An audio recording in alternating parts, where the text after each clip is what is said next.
Guys, welcome back to Drew Tutorial, and in today's video I'm going to show you how to reset color settings in your Windows 11 or Windows 10 PC, right? So what you want to do, right click on the Windows icon on your taskbar and go to settings. Now once you're in settings guys, go ahead and click on systems on the left hand side, and then you want to click on display.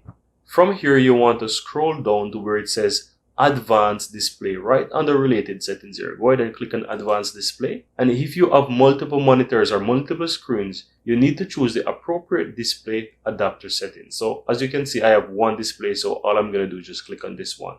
Now from here guys, go ahead and click on color management from those tabs here, and then you want to click on color management again. Now from the top you want to go ahead and click on advanced, and at the bottom you want to go ahead and click on change system defaults. Now this will open up another window here. You want to go ahead and go to advanced again, and then you want to go ahead and check the box that says use Windows display calibration. So you want to go ahead and click on that, and then click on close. Now once you click on close guys, go ahead and close out of everything, and then you want to restart your computer. And that's all there is to it guys. Now guys, I really hope that you found this tutorial very helpful, and if you do, go ahead and give this video a like and share your comments below. I'd really appreciate that.